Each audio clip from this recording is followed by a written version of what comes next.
Hello, friends. Mrs. Thompson here again. I just wanted to come back and I'm going to do another read aloud, but first I wanted to let you know I am super excited about all of the pictures and the interactions that I've been seeing from your parents on Facebook and on Twitter and on Instagram. I've been seeing teachers posting videos, and then I've been able to see pictures of you responding to those videos, and I love seeing that. We all really miss you here at school, and it's been so weird walking the halls, and it's so quiet here. I really wish you were here, but I understand the need for the social distancing, so I'm glad that you are home and that you are safe and that you are healthy and that you are staying healthy. Um, so today I am going to do a read aloud that is geared toward the older students. When I was in the classroom, I taught fourth grade for several years, and there was not a year that went by that I did not read this book, Wonder. It is my favorite book. And the author, R.J. Palacio, is actually going to start doing a read aloud of the book every Wednesday on Twitter. So if you like the part of the book that I read, and I'm just going to start at the beginning, if you like the book, then on Wednesdays at noon, you can go on to Twitter and you can find her and she'll be reading the book. So you can listen to the author read the book. And then what would be really cool is after you listen to the whole book, you can watch the movie and you can make some comparisons between the book and the movie. Okay? So here is Wonder.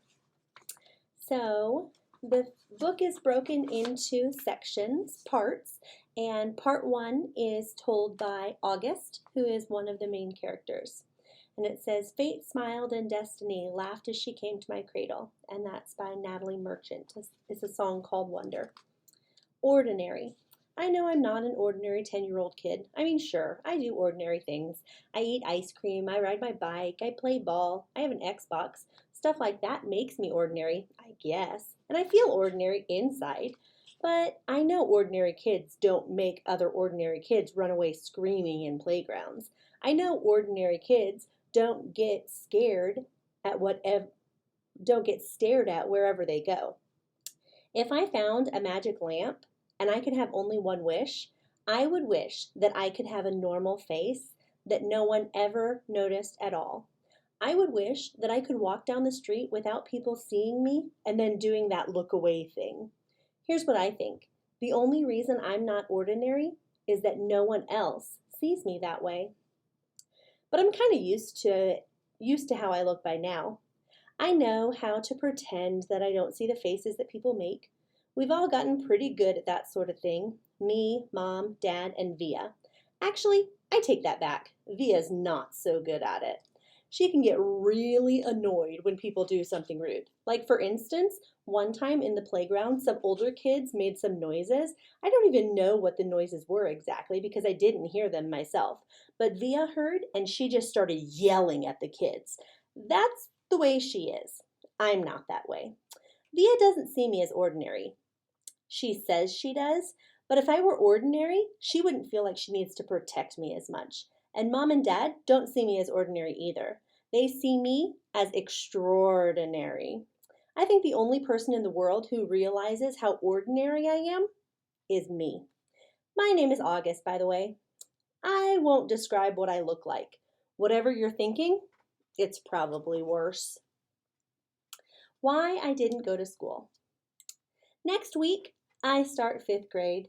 Since I've never been to a real school before, I'm pretty much totally and completely petrified.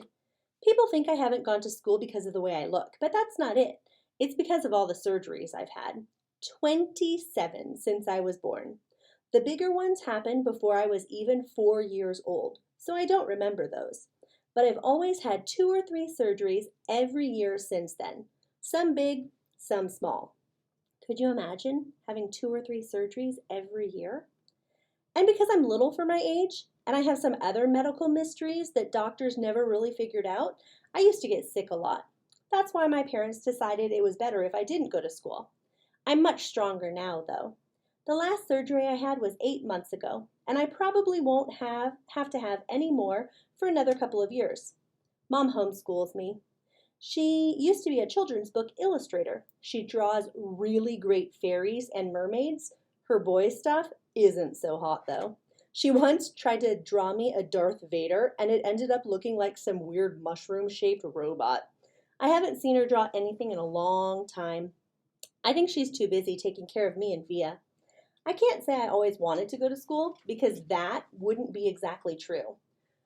What I wanted was to go to school, but only if I could be like every other kid that was going to school. Have lots of friends and hang out after school and stuff like that.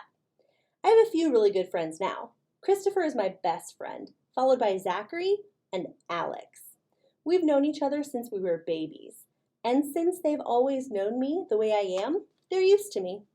When we were little, we used to have play dates all the time, but then Christopher moved to Bridgeport in Connecticut. That's more than an hour away from where I live in North River Heights, which is at the tippy top of Manhattan. And Zachary and Alex started going to school. It's funny, even though Christopher is the one who moved far away, I see him more than I see Zachary and Alex. They have all these new friends now. If we bump into each other on the street, they're still nice to me though. They always say hello. I have other friends too, but not as good as Christopher and Zach and Alex were. For instance, Zach and Alex always invited me to their birthday parties when we were little, but Joel and Eamon and Gabe never did. Emma invited me once, but I haven't seen her in a long time. And of course, I always go to Christopher's birthday. Maybe I'm making too big of a deal out of birthday parties. How I came to life. I like when Mom tells this story because it makes me laugh so much. It's funny in the way a joke is funny, but when Mom tells it, Via and I just start cracking up. So, when I was in my mom's stomach, no one had any idea that I would come out looking the way I look. Mom had Via 4 years before me, and that had been such a walk in the park, Mom's expression, that there was no reason to run any special tests. About 2 months before I was born, the doctors realized there was something wrong with my face, but they didn't think it was going to be bad. They told Mom and Dad that I had a cleft palate and some other stuff going on. They called it small abnormalities. There were 2 nurses in the delivery room the night I was born. One was very nice and sweet. The other one, Mom said, did not seem at all nice or sweet. She had very big arms, and here comes the funny part. She kept farting. Like, she'd bring Mom some ice chips, and then she'd fart. She'd check Mom's blood pressure, and fart. Mom says it was unbelievable because the nurse never even said, "Excuse me." Meanwhile, Mom's regular doctor wasn't on duty that night, so Mom got stuck with this cranky kid doctor she and Dad nicknamed Doogie after some old TV show or something. They didn't actually call him that to his face, but Mom said that even though everyone in the room was kind of grumpy, Dad kept making her laugh all night long. When I came out of Mom's stomach, she said the whole room got very quiet. Mom didn't even get a chance to look at me because the nice nurse immediately rushed me out of the room.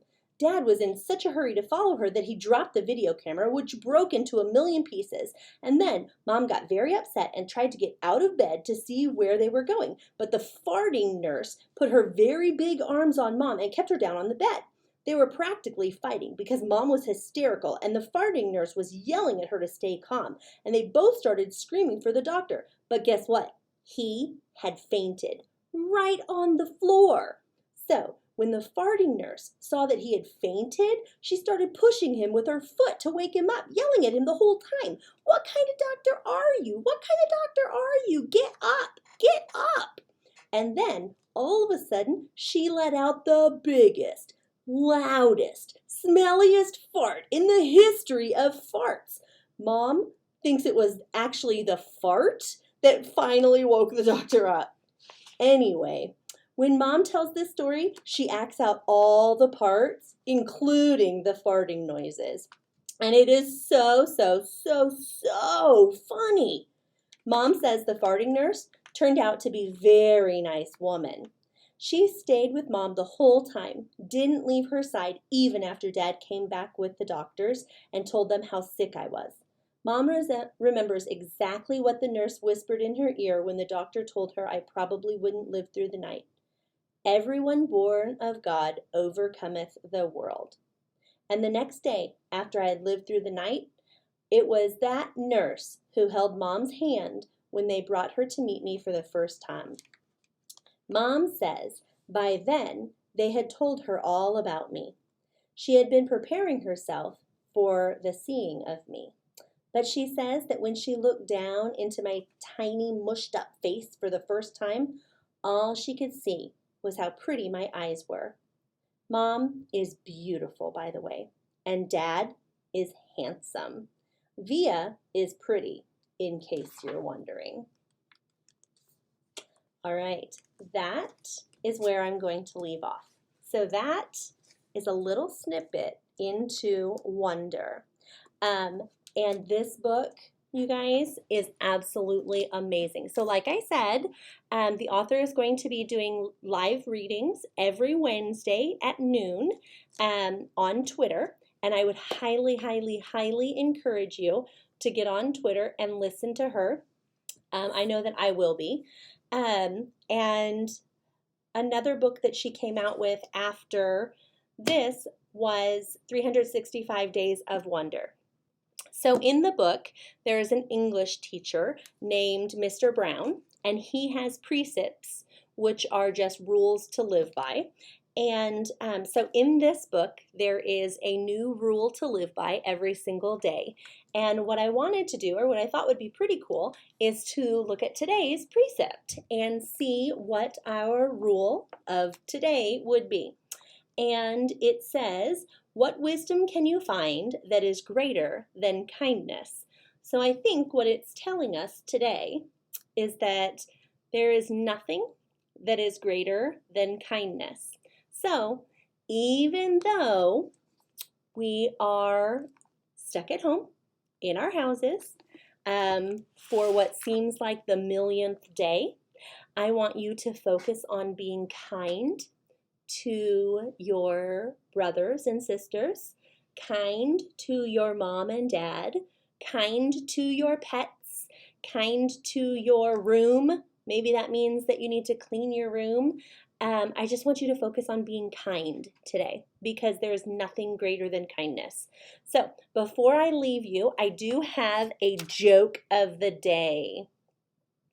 It's kind of funny. Are you ready? Okay.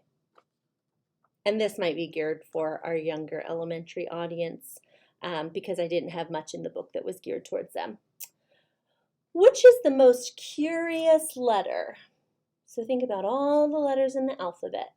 Which one is the most curious? Why? All right, pirates.